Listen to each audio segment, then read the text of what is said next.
Hai, Assalamualaikum. Bertemu lagi dengan saya, Cikgu Intan di Cikgu Intan Channel dalam kelas Expert Science Online Class. Jadi hari ini Cikgu nak buat ulang kaji sepantas kilat tajuk-tajuk dan subtopik yang ada dalam bab 5 iaitu genetik. Are you ready guys? Let's go! Kalau kamu masih ingat, ada 5 subunit dalam bab ini. 5.1 Pembahagian sel, 5.2 Pewarisan, 5.3 Mutasi, 5.4 Kejuruteraan genetik dan 5.5 Variasi. Tahukah kamu bahawa pembesaran kamu dari bayi hinggalah ke kanak-kanak sehinggalah ke dewasa disebabkan oleh pembahagian sel yang berlaku dalam tubuh badan kita? Seperti mana yang kita telah pelajari dalam tajuk tingkatan 1, the basic unit of our life is sel adalah unit yang paling asas yang berada di dalam organisma termasuklah kita manusia. Tahukah kamu dalam sel ada nukleus, dalam nukleus ada kromosom, dalam kromosom ada DNA dan dalam DNA ada gen. Apakah kaitan di antara penyataan-penyataan ini? Jadi jom kita lihat satu persatu dulu apakah maksud setiap satunya. Ini adalah contoh sel. Di dalam sel ada nukleus, di mana nukleus ini berfungsi untuk mengawal keseluruh aktiviti di dalam sel. Dan di dalam nukleus inilah terdapat kromosom, di mana kromosom adalah struktur berbenang halus yang terdiri daripada asid nukleik dan protein yang panjang dan berlingkar.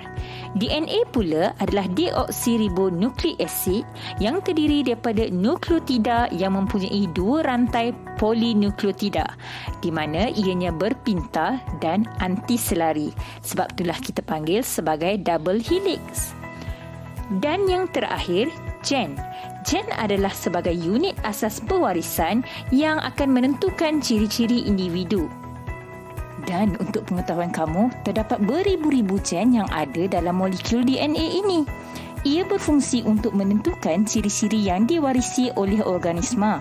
Contohnya warna bulu pada kucing, kebolehan menggulung lidah, bentuk kacang pi dan sebagainya.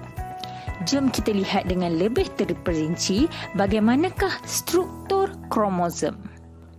Dalam satu kromosom, ia terdiri daripada 2 kromatid, di mana kromatid yang pertama dan kromatid yang kedua yang dihubungkan dengan sentroma dipanggil sebagai kromatid kembar yang kita panggil sebagai kromosom. Dalam satu kromosom ini, ia mengandungi lebih kurang 200 hingga 300 gen.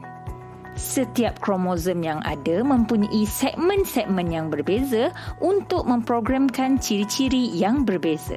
Disebabkanlah dalam adik-beradik kamu dan dalam satu kumpulan manusia, kita dapat lihat macam seseorang individu walaupun semuanya ada 2 mata, 1 hidung dan 1 mulut. Ya kan?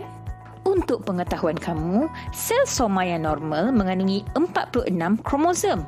Jadi, ia wujud secara berpasangan yang dipanggil sebagai kromosom homolog. Jika ada 46 kromosom, agak-agak ada berapa pasang kromosom ya? Senang cerita, kamu tengok pengantin. Kalau kamu pergi kenduri, ada 6 pengantin, agak-agak ada berapa pasang pengantin di situ? Bagi 2 je lah kan. Jadi, kalau 6 orang pengantin, kita ada 3 pasang pengantin di situ. Samalah seperti kromosom. Jikalau kita ada 46 kromosom, maka mestilah ada 23 pasang kromosom.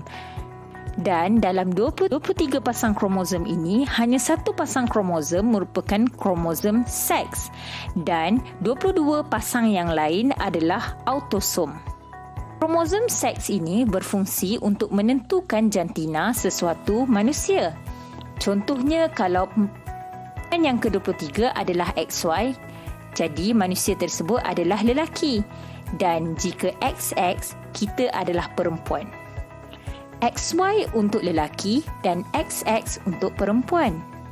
Yang selebihnya autosom, 22 pasang lagi itu, ia akan menentukan dari segi kebolehan menggulung lidah, warna kulit, jenis rambut, warna iris dan sebagainya. sebagainya. Pastinya sekarang kamu dah faham apa ayat-ayat yang Cikgu Intan maksudkan di awal kelas tadi. Jadi, untuk mengetahui bagaimana proses-proses pembahagian sel di dalam badan manusia berlaku, kita akan lihat video di part yang kedua. Stay tune untuk video yang seterusnya at Cikgu Intan Channel. Seperti biasa, jika kamu rasa video cikgu ni bermanfaat, jangan lupa tekan button like, share dan subscribe. Bye!